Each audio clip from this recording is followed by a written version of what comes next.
Capítulo 7. Filogênese do sistema nervoso. Sejam bem-vindos aos estudos do livro A Construção da Mente, capítulo 7, A Filogênese do Sistema Nervoso.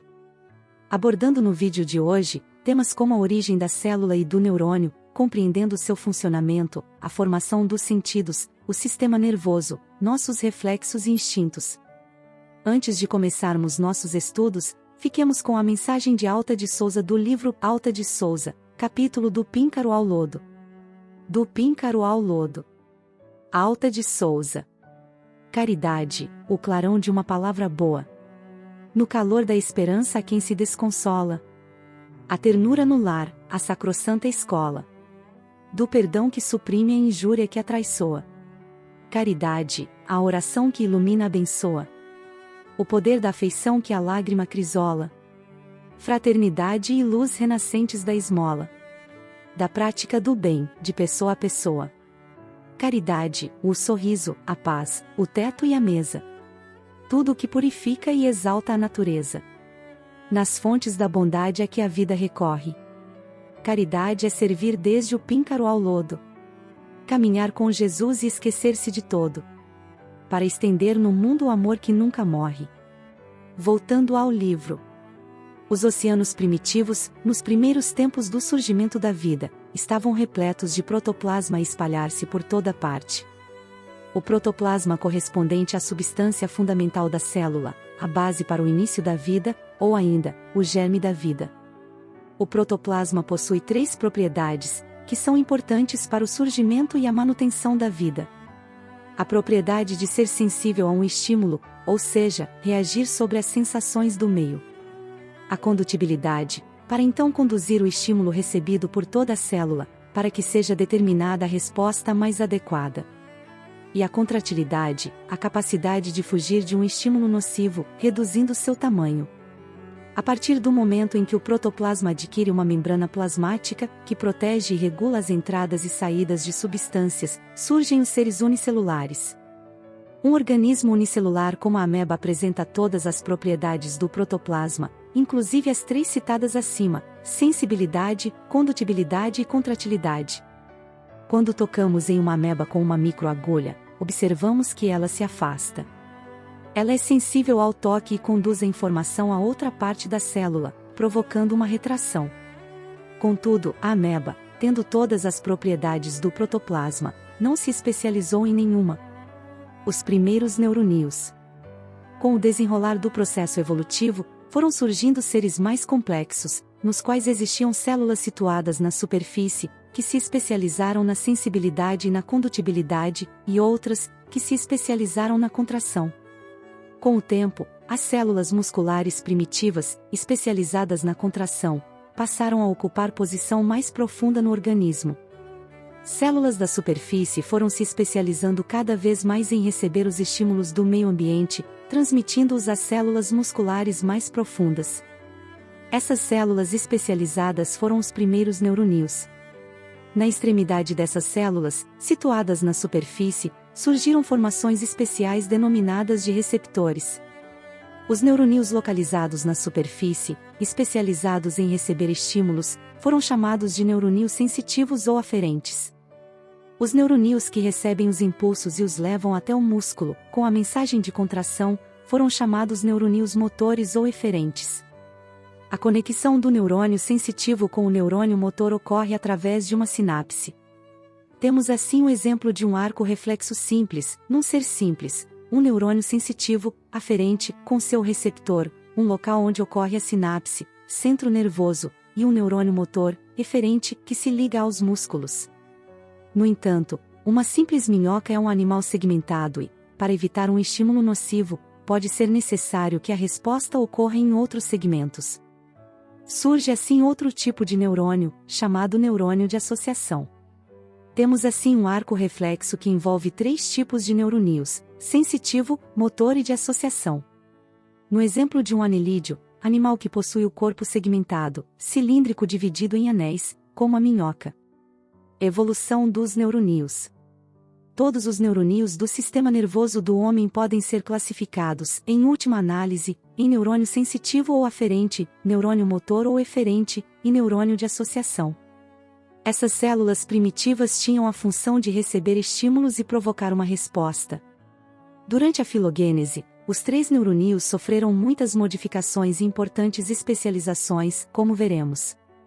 É claro que todo o processo evolutivo ocorreu simultaneamente em todo o sistema nervoso.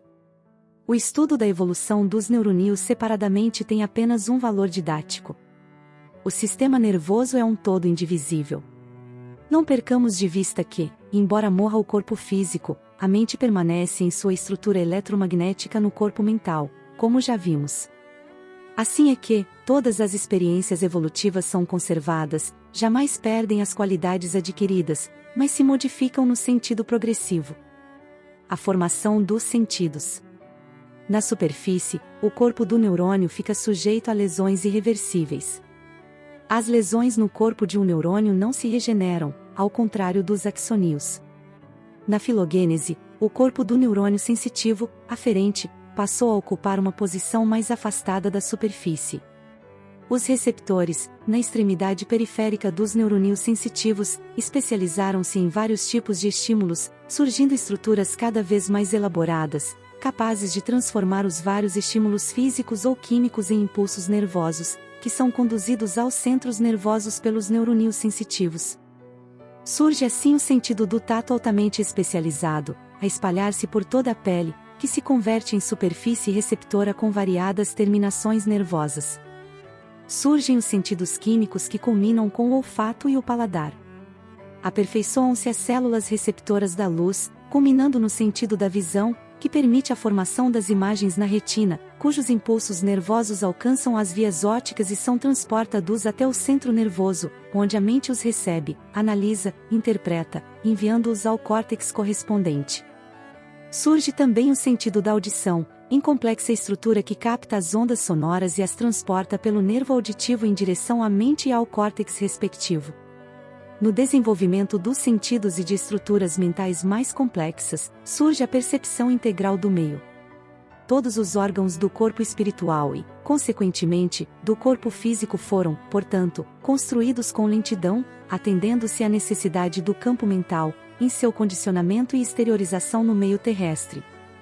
Assim que o tato nasceu no princípio inteligente, na sua passagem pelas células nucleares em seus impulsos ameboides, e que a visão principiou, pela sensibilidade do plasma, nos flagelados monocelulares expostos ao clarão solar, que o olfato começou nos animais aquáticos de expressão mais simples, por excitações do ambiente em que evolviam, que o gosto surgiu nas plantas, muitas delas armadas de pelos viscosos destilando sucos digestivos, e que as primeiras sensações do sexo apareceram com algas marinhas providas não só de células masculinas e femininas que nadam, atraídas umas para as outras, mas também de um esboço de epiderme sensível, que podemos definir como região secundária de simpatias genésicas.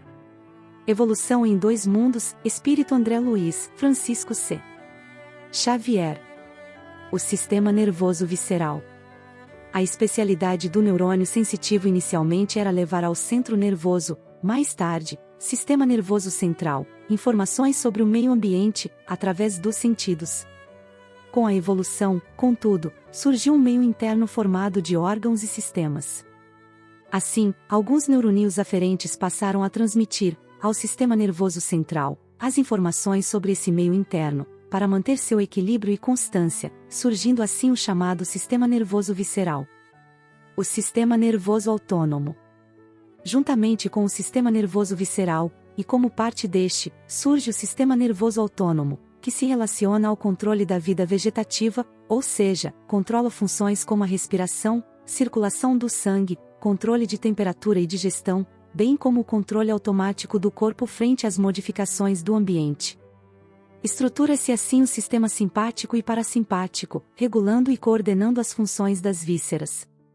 Compreensível salientar que o princípio inteligente, no decurso dos evos, plasmou em seu próprio veículo de exteriorização as conquistas que lhe alicerçariam o crescimento para maiores afirmações nos horizontes evolutivos. Dominando as células vivas, de natureza física e espiritual, como que empalmando-as a seu próprio serviço, de modo a senhorear possibilidades mais amplas de expansão e progresso, sofre, no plano terrestre e no plano extraterrestre, as profundas experiências que lhe facultarão, no bojo do tempo, o automatismo fisiológico pelo qual, sem qualquer obstáculo, executa todos os atos primários de manutenção, preservação e renovação da própria vida. Evolução em Dois Mundos, Espírito André Luiz, Francisco C. Xavier. Reflexo e instinto. A maior necessidade dos seres vivos é a adaptação ao meio e à própria sobrevivência. Na luta imensa pela sobrevivência, no reino animal, a mente necessita programar meios rápidos e decisivos de ataque e defesa. Predadores e presas desenvolvem atenção e reações rápidas, não baseadas em raciocínio lógico ou análise da situação para tomar uma decisão. A decisão tem de ser rápida, pois disso depende a própria sobrevivência. Sem dúvida, o reflexo foi a primeira estrutura mental, seguida do instinto. A repetição incontável de respostas reflexas passou a organizar mecanismos para arquivar a aprendizagem e responder rapidamente aos estímulos do meio, aperfeiçoando-se assim o instinto. Os estímulos do meio se multiplicam, propiciando um aprendizado primitivo que, após incontáveis repetições, automatizam o comportamento de cada espécie. Comentário. Os estudos da filogênese da célula nervosa e de seu sistema, nos faz perceber a perfeição que está expressa na natureza, o que evidencia ainda mais a providência divina. Para nós, pensar, sentir cheiros, olhar as coisas, tocar com os dedos, utilizar de nossos sentidos, é tão natural, que acabamos nem vendo a beleza divina em todos estes atos. Deus, em sua imensa bondade e imensa misericórdia, criou e cria constantemente a vida, e com seu estudo aprofundado podemos captar a perfeição presente na criação do Pai. Portanto, nosso dever é dar valor e demonstrar gratidão a nosso Pai, por toda a sua criação. Fazemos isso cuidando de nosso corpo, e também de nossa alma. Durante milhares de anos os engenheiros do plano espiritual trabalharam para construir um corpo e uma vida perfeita e adequada para nós na Terra, sob a direção de Jesus Cristo e o comando do Criador.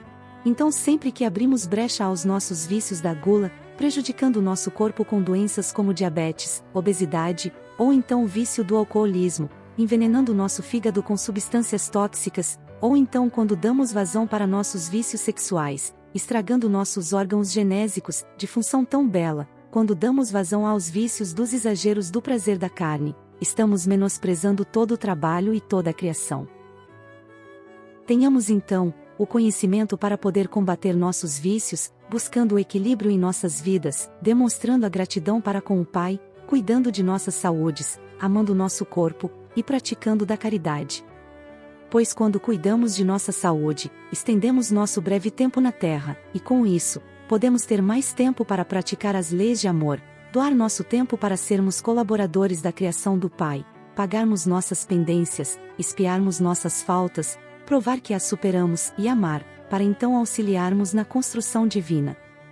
Erguendo os pensamentos a Jesus e a nosso Pai, finalizemos estes estudos, e então praticando dentro de todas as possibilidades que a vida nos der, as leis de amor. Que a luz do Divino Mestre possa ter espaço em nossos corações e que Deus nos abençoe.